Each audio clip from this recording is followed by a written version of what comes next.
আমি পাগল হইনি, আমার মাথা একদম ঠিক আছে। আর এই যে আমি গোবর খাচ্ছি কারণ এটা আমার মানত ছিল, তো তার জন্যই খাচ্ছি।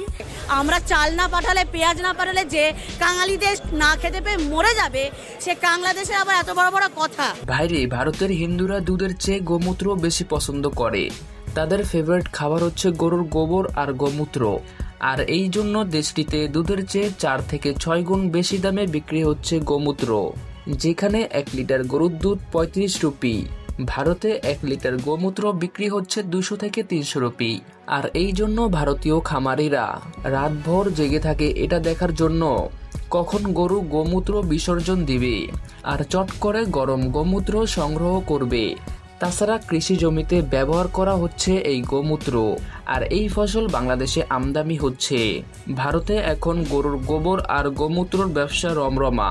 আজকের এই ভিডিওতে আপনারা জানতে পারবেন ভারতীয়রা কেন গোমূত্র খায়, এই গোমূত্র মানবদেহের জন্য কতটা ক্ষতিকর।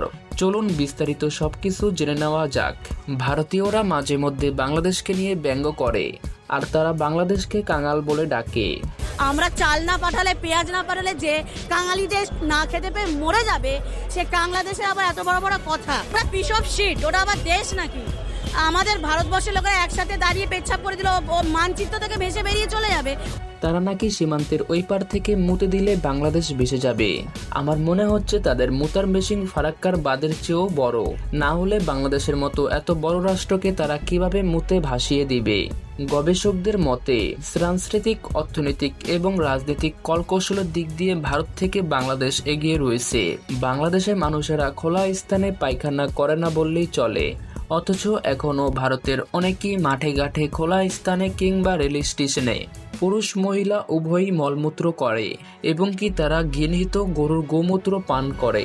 তাছাড়া বাংলাদেশের হিন্দুরা ওই দেশের হিন্দু থেকে অনেক অ্যাডভান্স। কখনো শোনা যায়নি তারা গরুর গোমূত্র পান করছে কিংবা মাঠে ঘাটে পায়খানা করছে। সব দিক দিয়ে ভারতীয় হিন্দুদের নোংরামি এবং কুসংস্কার ঘিরে ধরেছে, যার ফলাফল প্রতি বছর ওই দেশে চিকিৎসার অভাবে হাজার হাজার মানুষ মারা যাচ্ছে। সেইখানে উগ্র হিন্দুত্ববাদী নরেন্দ্র মোদী গরুর জন্য তৈরি করেছে হাসপাতাল এবং কি গরু রেস্কিউ করার জন্য বানানো হয়েছে শত শত অ্যাম্বুলেন্স, কিন্তু অসহায় গরিব মানুষ মারা যাচ্ছে বিনা চিকিৎসায়। ভারতীয় হিন্দুরা এখনো যে ভুয়া কুসংস্কার যুগে বাস করছে তার আর কিছু প্রমাণ দেওয়া যাক। দ্য টাইম অফ ইন্ডিয়া গণমাধ্যমে প্রকাশিত হয়েছে, বাজারে গোমূত্র চড়া দাম থাকায় ভাগ্য খুলেছে ভারতীয় গরুর খামারিদের। 20 বছর ধরে দুধ বিক্রেতা কৈলাস দুধ বিক্রি বাদ দিয়ে এখন চড়া দামে বাজারে গোমূত্র বিক্রি করছে।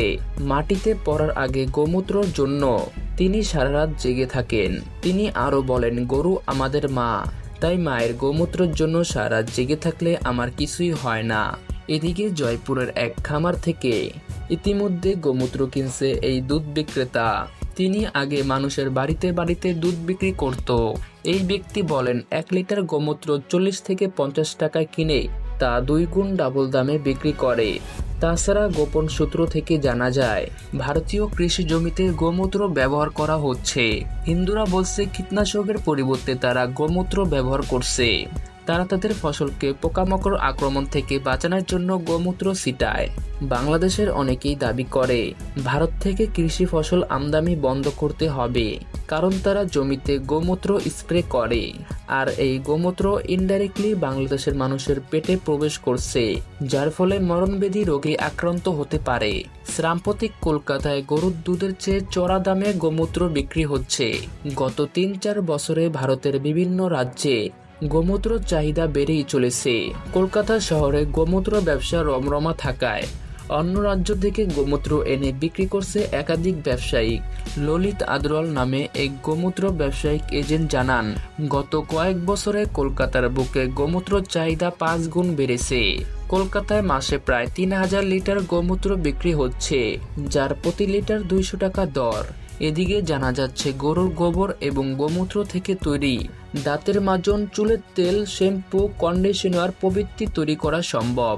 এই বিষয় নিয়ে ভারতীয় গোবর বিজ্ঞানীরা বলেন, অর্থনৈতিক প্রগতিক পথ প্রশস্ত করতে পারে গোমূত্র। ইতিমধ্যে গরুর গোবর দিয়ে কেক বানানো, কেক বিক্রি শুরু হয়েছে। এটি দিন দিন বৃদ্ধি পাচ্ছে। ভারতীয়রা অনেকেই অনলাইনে গরুর গোমূত্র এবং গোবরের তৈরি কেক কিনছে। এর আগে করোনার সময় গোমূত্র বিক্রি হয়েছে 400 রুপি দরে। দেশটির খাদ্য নিরাপত্তা নিয়ন্ত্রণ ফুড সেফটি ইন্ডিয়াকে গোমূত্র বোতলজাত করে বাজারে বিক্রির লাইসেন্স দিয়েছে। সাম্প্রতিক সোশ্যাল মিডিয়ায় এই তথ্য ভাইরাল হয়। এরপর সরকারি তরফ থেকে জানিয়ে দেওয়া হয় গোমূত্রর বিক্রির লাইসেন্স দেয়নি ভারত। তবে লাইসেন্স দেখ বা না দেখ, গোমূত্র আর গোবরের ব্যবসা ভারতে রমরমা হয়ে উঠেছে। এদিকে বৈজ্ঞানিকরা গবেষণা করে জানতে পারে গরুর গোমূত্রে একাধিক ব্যাকটেরিয়া রয়েছে, যা মানবদেহে একবার প্রবেশ করলে মরণব্যাধি রোগ হতে পারে।